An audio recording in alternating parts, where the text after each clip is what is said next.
Hi, Altar family. Today is Good Friday. This is a day that we would typically gather for service and recognize the journey that Jesus took from the garden to the cross.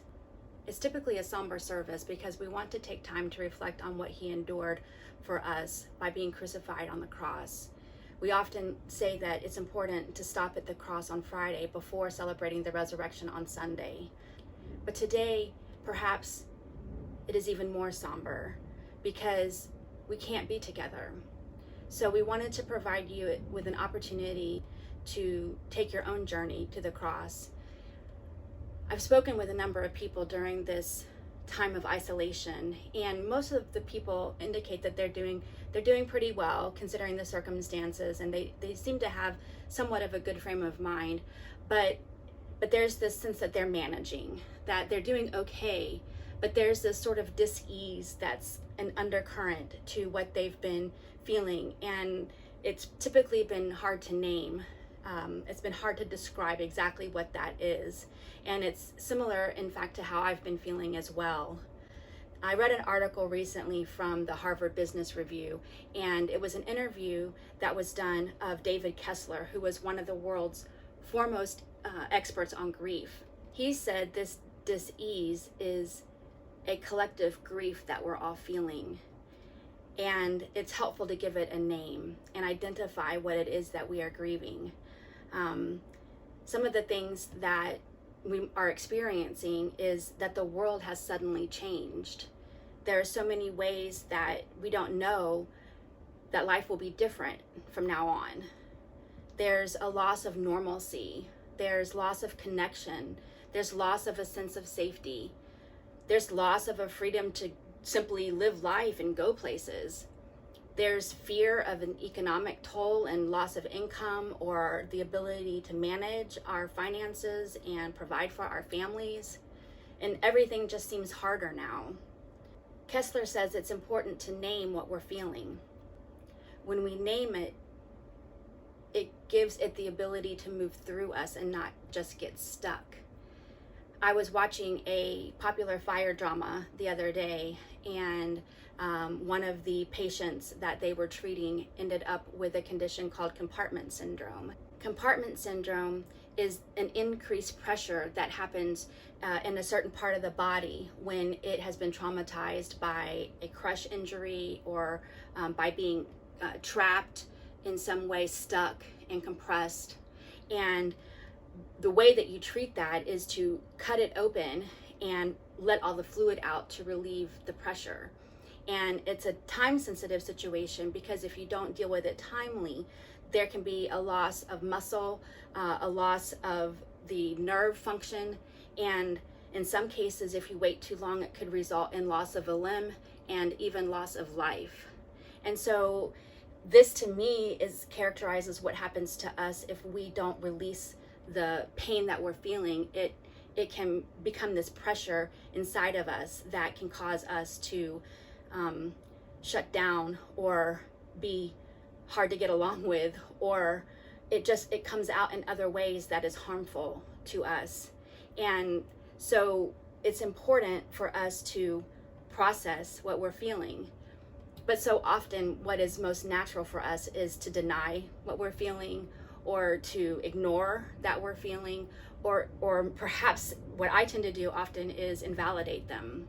I shouldn't feel this way because other people are dealing with things that are more difficult. I shouldn't feel this way because I know that God is present and at work, and that he loves me and that he can work it all out. And so when I tell myself these things that are true, these Christian core beliefs that we have, that's good, but it's not dealing with our feelings. We still feel what we feel. So as I was reflecting on what to share with you guys today, I really felt it would be good to lean into a practice of lament. Lament is basically a way that we can respond to the full range of feelings that we have, to deal with the problems of the human condition, to express sin and brokenness and grief and wrestle through the frustrations that we have. The Psalms are full of lament. There are examples of dealing with issues of isolation, of brokenness, of shame and despair, danger, physical impairments, and even death. And as I took my own journey this week in reflecting on the Passion of Christ, what was interesting to me this time was not so much my response to what he endured, but more so how he endured it. As I visualized it, he had this sense of grace and dignity, this sense of purpose and commitment, that he knew what he was doing was what he was supposed to be doing. There was this resolve that I sensed when I visualized it. I could see compassion and concern for the people who were inflicting these things upon him. And I just thought that was really interesting. But then all of a sudden we get to the point where he's on the cross and he says, my God, why have you forsaken me? That was a cry of lament. And he was quoting one of David's Psalms of lament, Psalm 22, which begins, my God, why have you forsaken me? Why are you so far from helping me? From the words of my groaning. Oh my God, I cry by day, but you do not answer, and by night, but find no rest. Yet you are holy, enthroned on the praises of Israel. In you our ancestors trusted. They trusted and you delivered them. To you they cried and were saved. In you they trusted and were not put to shame. The psalm goes on with this wrestling that the psalmist is having. He's talking to the Lord about what he's feeling, yet also sharing his confidence in who God is. And the Psalms are a good place to look to give us the ability and a framework for how we can move through lament. Because lament is not about wallowing. It's not just about feeling sorry for ourselves or just opening up a floodgate with no hope that the feelings are going to stop. The typical framework that we see in the practice of lament is first beginning by speaking to God. My God, why have you forsaken me? There is this personal, compassionate God that we know is there and is ready to hear us. And then we often will affirm in our psalm of lament, our prayer of lament, things that we know to be true about God, that he is our rock, that he is our hiding place, our shelter, our source of comfort, that he's sovereign, that he's with us, that his mercies never fail. And then we simply say the things that we're confused about. Why, God? How long, O Lord? I don't understand. I can't reconcile what I'm seeing happening in the world with what I know to be true about you. And then there is the prayer of deliverance, a prayer of help me, O Lord, give me strength, help me have hope. And then there's the proclamation that we know, yet I will trust, even if I don't understand, even if I feel distant from you, even if all of these things, yet I know there's hope in you. 1 Thessalonians chapter 4, verses 13 to 18 says, But we do not want you to be uninformed, brothers and sisters, about those who have died, so that you may not grieve as others do who have no hope. For since we believe that Jesus died and rose again, even so, through Jesus, God will bring with him those who have died. For thus we declare to you by the word of the Lord, that we who are alive, who are left until the coming of the Lord, will by no means precede those who have already died. For the Lord himself, with the cry of a command, with the archangel's call, and with the sound of God's trumpet, will descend from heaven, and the dead in Christ will rise. Then we who are alive, who are left, will be caught up in the clouds together with them to meet the Lord in the air, and so we will be with the Lord forever. Therefore, encourage one another with these words. It is the cross of Christ that gives us hope.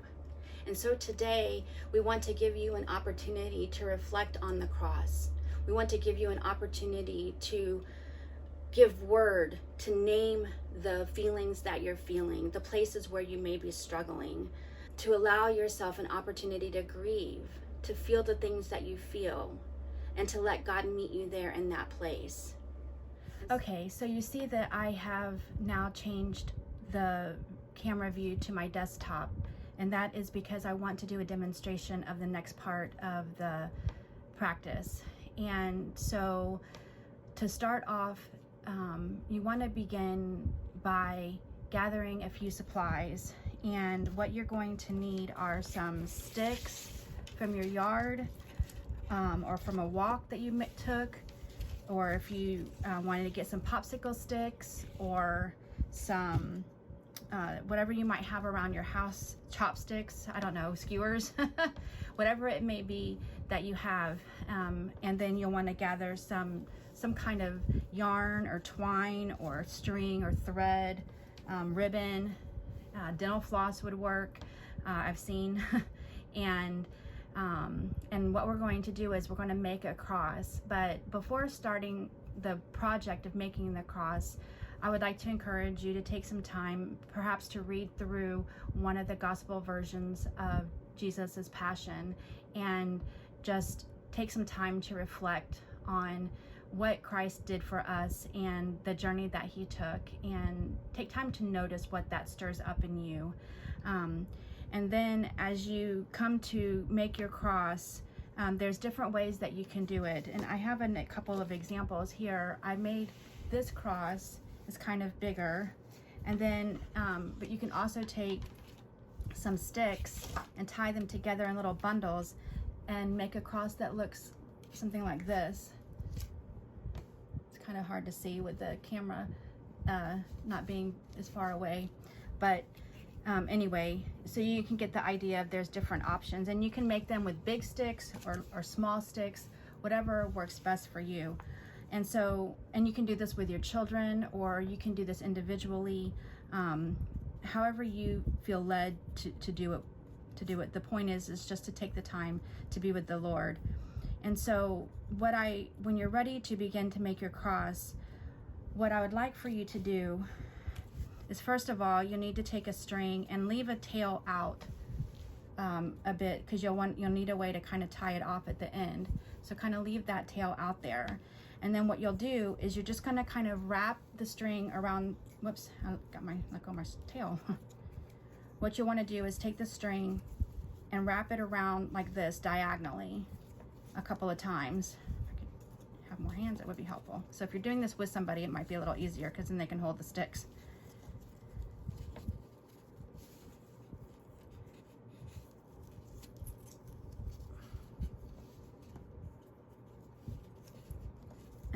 And then you might want to wrap it around and then do it the other way. And you just can kind of keep wrapping it until you feel like it's getting secure and stable. Now, what I want you to do though is, as you're wrapping, to reflect on the things that you're feeling. What is it that you're struggling with right now? What's hard? And give a name to that. Lord, it's really hard to not be around people that I care about. It's really hard to see my kids frustrated because they can't go play with their friends. Lord, I'm worried about the difficulties that are coming because our income is affected by this situation. And just sort of give some time to name those things that you're feeling, and to allow the Lord to be with you in it. And then however many times you want to wrap it, that's up to you, just so long as it's good and secure. And then you'll want to cut your cord. Let's see, I should have wrapped it around from the bottom, so you kind of have it coming from different angles. You can tie the knot.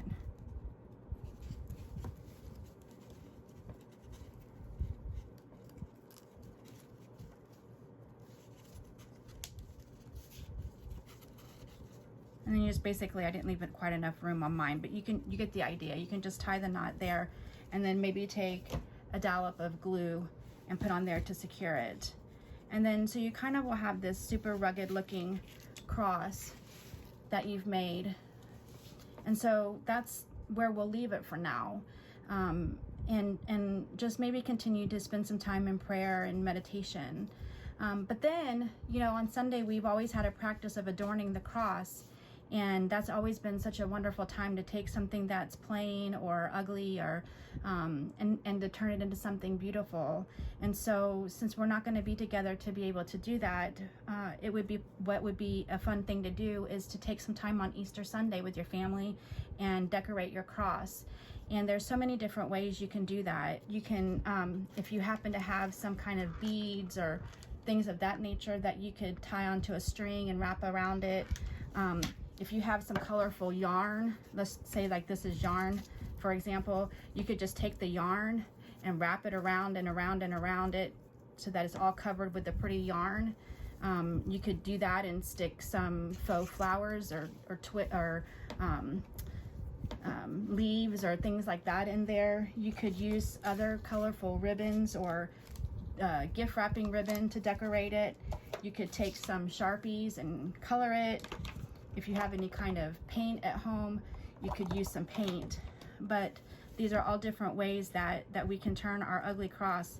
You could take some tissue paper and things like that and glue it, tear them into little pieces and wrap them around there and glue them all on there so it makes kind of like a collage of colorful paper. But there's so many different ways that we could turn these simple little crosses into something that's really pleasing to look at. And I mean, this is pleasing to look at just as it is, but to add some adornment to make it a little more special. And then what we'd like for you to do is perhaps today post a picture of the cross that you've made, or whenever you make it, to post the picture of the plain cross like this. And then after you've decorated it, to come back again and post a picture of both the unadorned one and the adorned one side by side, so we can see the transformation. And just let those simple crafty little exercise to be a form of meditation and prayer to God as you spend the time to use your hands to make something that's representative of the time that you spent with the Lord, that you can hold on to and remember how God was with you during this time. And so I just want to pray now that you will have a wonderful time with the Lord, and that you would just feel blessed by the comfort of his presence. And so, Lord, we just want to give you all praise for the things that you have done for us, for the sacrifice that you made by enduring the cross, Lord. And we're so thankful because this cross represents hope, Lord, as we name the things that we're feeling, the things that are hard, the things that we're struggling with. And Lord, if people aren't struggling, if they truly are at a place where they're just happy and healthy and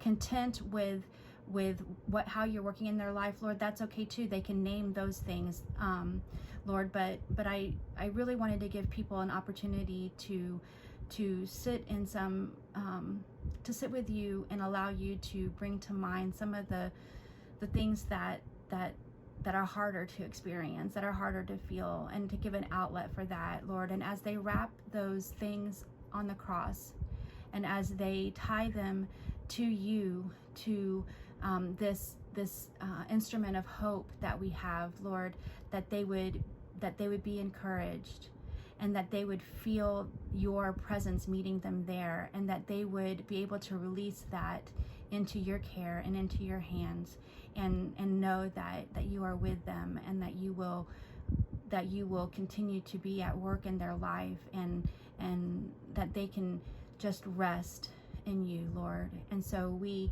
give you this time today, Lord, as we stop and reflect on what you did for us, and how this cross, this instrument of death, is a symbol of hope for us in a place that we can cast our cares onto, Lord, because you care for us.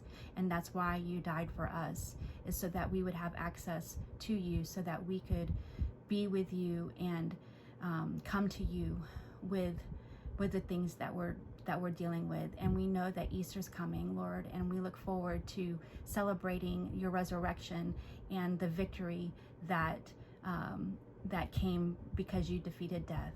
And we ask all these things in your name. Amen.